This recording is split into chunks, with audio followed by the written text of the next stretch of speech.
Welcome to my kitchen.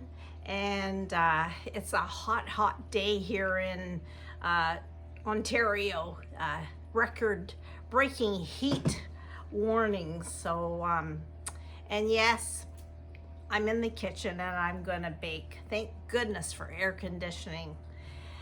But I have a bumper crop of rhubarb this year, and I love rhubarb, and I just find, and you've seen my other YouTube videos of all kinds of ways you can use rhubarb, but today we're making a vintage rhubarb cake. And vintage because it's so simple to throw it together. So you don't have to be a master baker to do this. It's just easy steps of using just your basic ingredients, and yes, rhubarb. If you don't have rhubarb, you know what? Go to a neighbor. Some people don't like it. Some people have it in their garden and they don't pick it. But if you would go and say, hey, could I have some of your rhubarb? I'll bake you something good if you lend it or give me a little bit. And I'm sure that they would be willing to give you their rhubarb. I've done that before. So, and you know what? Rhubarb freezes really well. Just chop it up, put it in your Ziploc bags, and you can use the rhubarb in the winter. But I'm gonna use it fresh today. So come on, let's get baking. I'm all set up here, so let's go. Okay, first of all with rhubarb, I hope you know that the leaves of rhubarb are poisonous, so don't eat that. So when you bring it in, I want you to wash it really well, throw away those leaves, and what I do, instead of chopping, these utility scissors are your best friend. And so what I do, instead of standing chopping, I just cut it. And if you've got a good pair, you can do 2 or 3 at a time to get your rhubarb ready. This recipe calls for 1.5 cups rhubarb, more or less. So about 1.5. The very ends of rhubarb get kind of rubbery, and I don't use it. So I just throw this in the compost pile in the backyard. I usually like to do my baking by music, but today I thought if you're just starting out or you're not too sure, that you'd like to be able to see how I bake. I'm an ordinary baker, so I just have fun with it. So what I'm gonna start off, this is a basic cake. I've got 1/2 cup of butter or margarine, whatever you have on hand. I always seem to have margarine, so I do that. So there's your margarine first, or your butter. And I'm going to cream it. So I'm creaming that butter, and to that I'm going to add 1.25 cup of brown sugar. Now I will have the ingredients listed below, so don't worry about that right now. So put that in. This KitchenAid is noisy, so sometimes I start and stop the video because of the noise. But what I'm going to do is cream that brown sugar and butter together.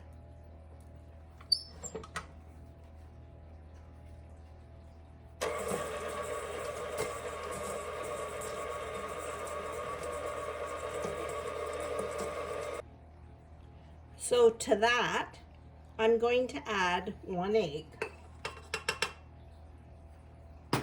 and beat that till it's smooth.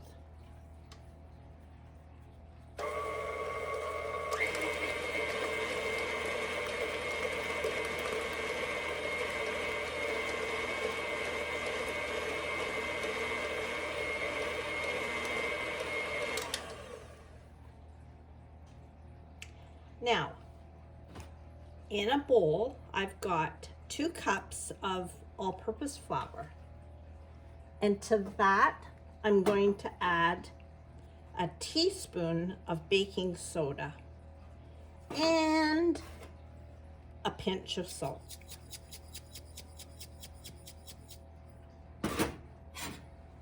And just stir that together. My grandma, this is vintage because my grandma used to always make a 1-egg cake. And this was the basic kind of cake she made. And it would be just plain, but to this I'm adding rhubarb. Now, so I've got that mixed. I have a cup of milk. Now what I'm going to do is alternately, I'm going to add flour, say a 1/4 cup flour, beat it, then mix the milk, a little bit of milk, and I'm going to alternate it back and forth. So I'm going to I want you to watch me doing this, but I will mute it so you don't hear the machine.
I want you to see that that batter is nice and smooth. Now I'm going to beat it on high for about 1 minute.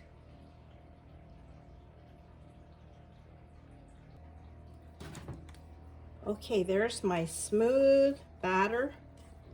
Now this is a basic cake batter. And if you don't have rhubarb, add some blueberries. How about some drained canned peaches? This basic cake is pretty versatile. Now I am going to add about a teaspoon of vanilla just for some flavor, a little bit of added flavor. If you don't have vanilla, you don't need it. Stir that up. And now to that, I'm adding my chopped rhubarb. Rhubarb is quite tangy. So, and that's what people like about it. If you want a little bit more sugar, you could try adding a little bit more. But oh, this cake with a little bit of whipped cream or ice cream is delicious.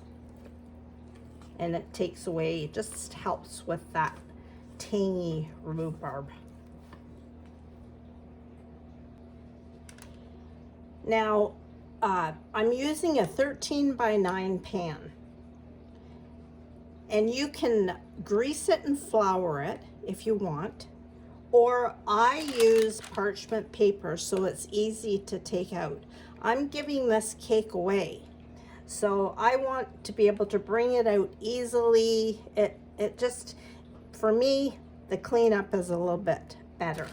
So all I'm going to do now is pour that rhubarb mixture and spread it in this pan.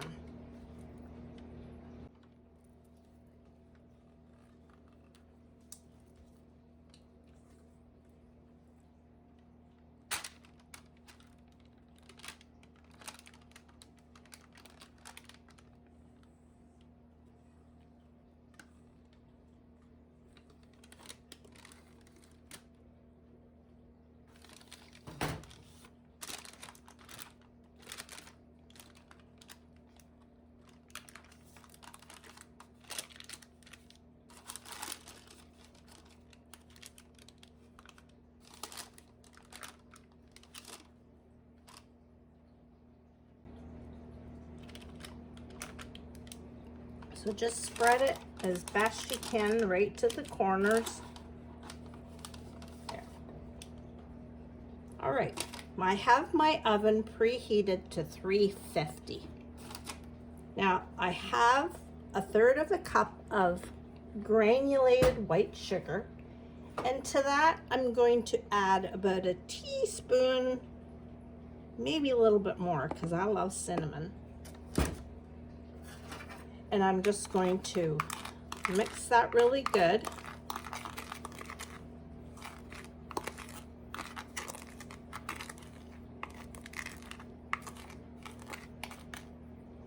And I'm going to sprinkle this evenly all over the top of that cake. You know, the color of the rhubarb is so nice with the red and green. It's a wonderful fruit.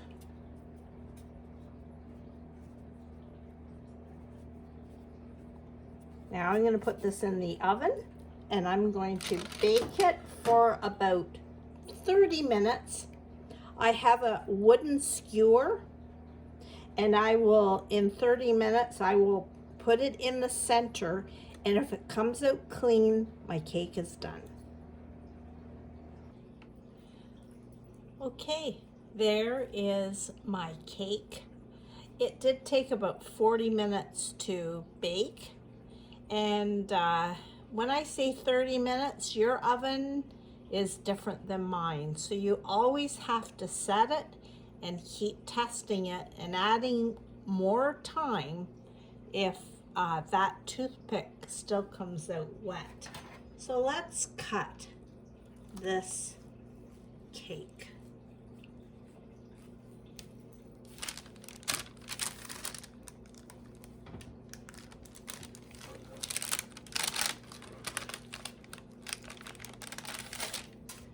Cake always tastes best warm. Now, I did this in a 13 by 9 pan. You could do it in a 9-inch pan. It would be a little bit thicker. It would take a little bit longer to bake. You might have a round pan. It's whatever is good for you. So there is my rhubarb vintage cake. What makes it vintage? It's because it's got the basic ingredients that Grandma would have in her fridge or her cupboard. She couldn't always run out to the store like you and I, but there was always an egg, a big pot of flour, sugar, butter, and like I say, you can add, there's the bits of rhubarb. So, wait, now, with a bit of, whipped cream. So I hope you enjoyed this video, and I want you to give it a try, this wonderful cake. And I'm going to package this up and get it ready for a friend, and hopefully it'll cheer her up. This piece will be for dear hubby, of course. When he comes home, he'll smell it and want to give it a try. So thanks for joining me. If you love these videos from an ordinary person like me, then subscribe, comment, and we will certainly see you again. God bless and have a great day.